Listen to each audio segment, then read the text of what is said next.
Capítulo 6. El espía del Cobra. ¿Ves ese edificio, el que se alza sobre nuestra capital, tan brillante como el sol que ilumina nuestras tierras? Ese es el burdel dorado. Lo construyó mucho más alto que nuestros templos a los dioses perdidos. Dejó por escrito en oro la verdad de su carácter en nuestro horizonte. Manténgase alejada del cobra. No confíe en sus dulces palabras o cálidas miradas. Es el hombre más degenerado y malvado de todo Eyam. Lo conozco, le dijo Lord Marius Alia. Es mi mejor amigo. Tiempo de hierro. Anónimo. Bien pasada la medianoche, el cobra seguía sentado frente a su piano. Garabateaba sin sentido sobre las gravillas de papel, tironeando de vez en cuando de algunas de sus trenzas negras como la tinta con distraída desesperación.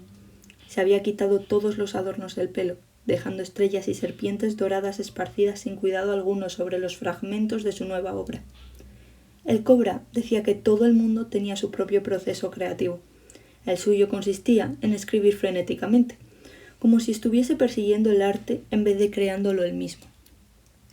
Al final, el cobra terminó haciendo un gesto dramático y barrió la mitad de las partituras que tenía repartidas sobre el piano. Alargó la mano por encima del resto de los papeles, tomó un vial de cristal tallado y de color púrpura y se echó el aceite que contenía en las manos. No me acuerdo de las palabras adecuadas, declaró entre risas apenadas, más dirigiéndose a la superficie de madera del instrumento que a Marius. Como el piano era poco probable que le respondiese, Marius puso los ojos en blanco. ¿De veras merece la pena preocuparse tanto por esa historia? El cobra alzó la vista como si le sorprendiese de verdad que Marius estuviese allí, pero después esbozó una enorme sonrisa, como si pretendiese darle la bienvenida con ella. ¿Nunca te has parado a pensar en que el arte nos concede lo imposible? El arte es capaz de abrir una puerta a la imaginación de otra persona y nos permite cruzarla después. El arte es el escape soñado. El arte permite que los muertos se comuniquen y que los vivos se rían. El arte aleja el dolor cuando ninguna medicina puede salvarte. El arte es la primera y la última palabra. El arte es el consuelo final. Típico de Cobra. Creer que va a poder seguir hablando más allá de la muerte. Sus amigos y él siempre estaban hablando de la filosofía y la poesía, de música y arte, pero nunca nada real. Las mentiras componían el tejido de su alma. ¿Por qué sueñas con escapar? El cobra enarcó una ceja mientras se extendía el aceite por sus trenzas largas. ¿Por qué sueñas con vivir encarcelado? Una vez se confundió el vial del aceite con el tintero y terminó lanzando los dos por los aires. Cuando Marius intentó ayudarle, el cobra le lanzó un chorro de tinta y se carcajeó. Mantente lejos de mi última esperanza, o atente a ser manchado. Marius había nacido en las montañas del oráculo. Sus huesos eran fríos como la piedra y mucho más gélidos que la verdad, y las tonterías del cobra le resultaban intolerantes. Invéntate algo y escríbelo. Si no te gusta, ya lo mejorarás luego. ¿Es que crees que escribir una historia es tan sencillo? El cobra puso mala cara y recogió la pluma que había tirado. Puede que sea capaz de imaginarme un puente que une dos escenas que en un principio no tienen conexión ninguna. Así es como los bardos contaban sus historias cuando no había nada escrito y la memoria fallaba. Así es como las historias se transformaban. De repente, Marius se hartó de hablar con el cobra, tan luminoso, lleno de oro e inspiración. El hombre malgastaba su mente y su tiempo. No me importan las historias. Alguien se está muriendo en estos momentos. Siempre hay alguien muriéndose, repuso el cobra, quitándole importancia. Las historias perduran. Aquella conversación le estaba revolviendo el estómago a Marius. Guardó silencio. El cobra sabía cómo llenar todos los silencios. Empezó a cantar. Escribía al piano para poder tocarlo cuando le apeteciese. Lo que el cobra llamaba piano en realidad era un artilugio sobrenatural, una perversión de un clavicordio. El instrumento estaba tallado y pintado con un patrón de escamas verdosas y doradas que centellaban bajo la luz artificial que el cobra había insistido en instalar. Cada superficie estaba llena de candelabros dorados, forjados en forma de serpiente, y la lámpara de araña tenía la forma de un sol goteando cristales. Había prendido todas las antorchas y llenaba la sala con una melodía caótica. El reflejo de las llamas hacía que la ventana que había a su espalda pareciese un lago dorado. El padre de Marius siempre había dicho que los mercaderes engañaban a sus señores con oro falso. Puede que brille, pero jamás podrían asemejarse al oro de verdad. En otro tiempo, Marius tuvo un amigo que era capaz de convencer incluso a los pájaros en libertad de que se encerrasen en una jaula, y tal como hacía el cobra, un hermano de armas a quien le confiaría hasta su vida. Pero Lucius estaba muerto. Ahora lo único que le quedaba a Marius era ese brillo ilusorio, como el oro de los tontos, que cubría una estatua de madera hueca que hacía tiempo que había empezado a pudrirse desde el interior. El cobra ni siquiera parecía una persona de verdad. Marius nunca lo había visto enfadado, afligido o demostrado tener sentimiento alguno. Era la compañía ideal. Las emociones eran algo peligroso para Marius. El lago dorado de cristal se vio perturbado por el movimiento de la oscuridad. Marius alzó la mano, indicando al cobra que dejase de tocar, y después, cuando ya hubo llamado su atención, señaló hacia la ventana. Tras el cristal acechaba una criatura que chorreaba sangre. Mientras la observaban, introdujo la hoja de un cuchillo entre la ventana y el alféizar. La ventana de guillotina se abrió con un sonido parecido al rechinar de los dientes.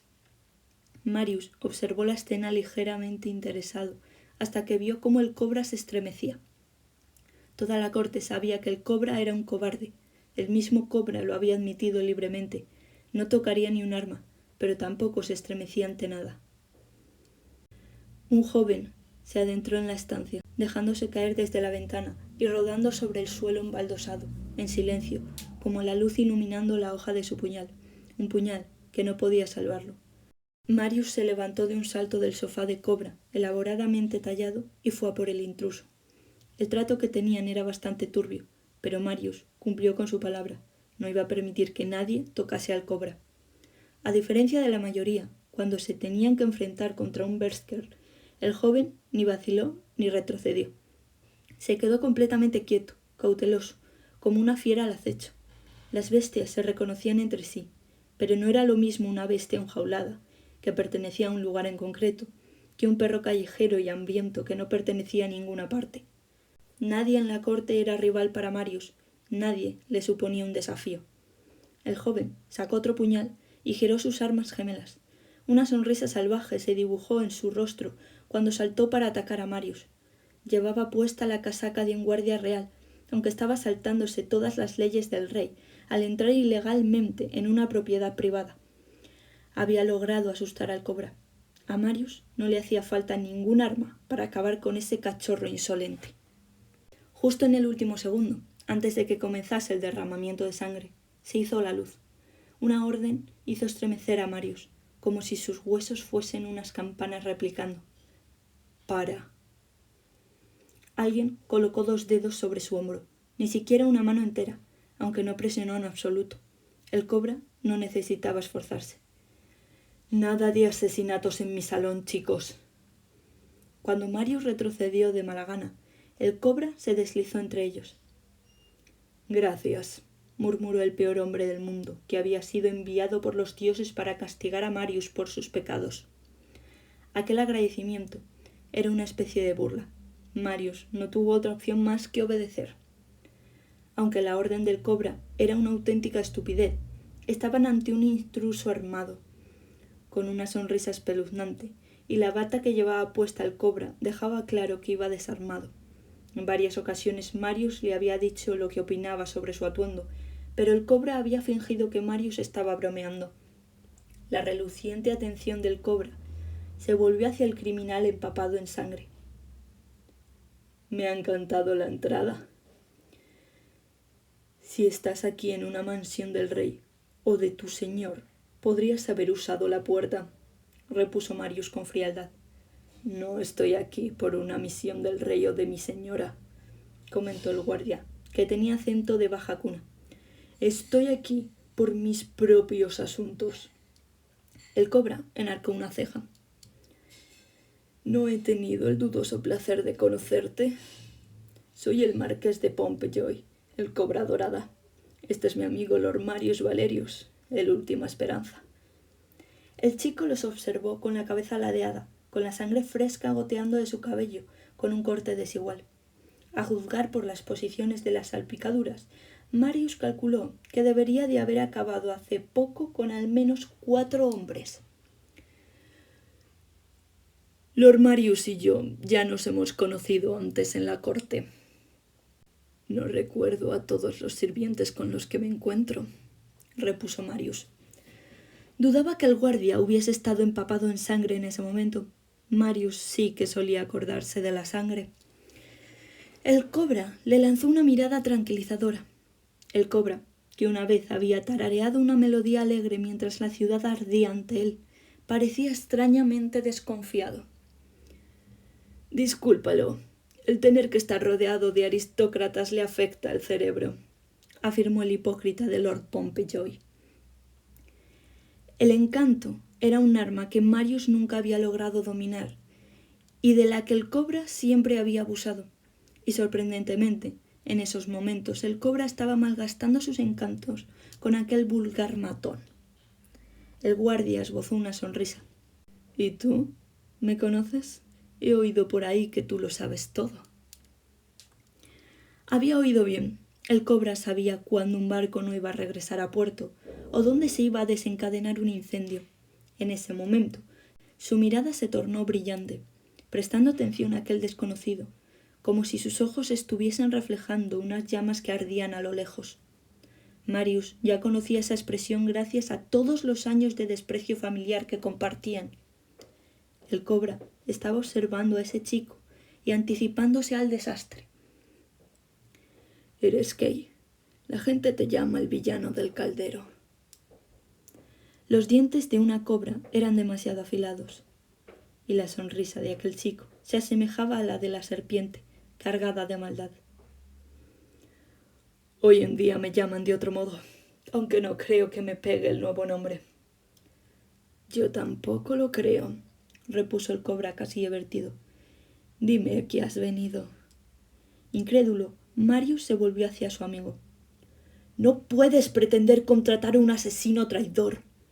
Te lo prohíbo. ¿En serio? Gracias. Estaba claro que el cobra se estaba divirtiendo con esa situación. Me encanta hacer justo lo que me prohíben. He oído decir que pagas a tus espías, comentó Kay del Caldero. De repente parecía de lo más joven y esperanzado. Generosamente. Se trata de Lady Raela Domitia, prosiguió animado el guardia. Todo el mundo sabe que la dama va a morir. La voz de Marius sonaba cortante incluso en sus propios oídos. El tener que testificar para exponer todos los delitos que había cometido la dama había sido un asunto de lo más sombrío. Su rey estaba furioso por su pérdida, y con razón, pero eso no significaba que debiesen enzarzarse con su muerte. Cuando Marius había pedido que le diesen una muerte rápida y misericordiosa, Octavian había dicho que no se merecía su piedad. Marius no podía hablar con Octavian como cuando eran niños, y todo era culpa de Marius. Solo querían que se hiciese justicia. Lo que no sabía era por qué la justicia siempre era tan dolorosamente complicada. Había testificado. La propia Lady Raela se había labrado su propio destino. Odiaba a esa mujer y odiaba aún más tener que pensar en la horrible muerte que le esperaba. Aquella fría miseria había llevado a Marius a la casa del cobra. Allí no había luz ni consuelo, pero Marius no tenía otro lugar a donde ir. Kay del Caldero esbozó una sonrisa enorme y malvada, como si supiese un oscuro secreto que él desconociese. La dama no va a morir mañana. La han nombrado una verdadera profeta. Marius se quedó helado ante sus palabras, pero la risa del cobra se alzó por el aire como una lluvia de monedas de oro de los tontos, brillantes y falsas como ninguna. Nunca había habido nadie tan radiante y vil como él. Menudo giro de los acontecimientos. El cobra dorada aplaudió. Eso sí que me parece interesante.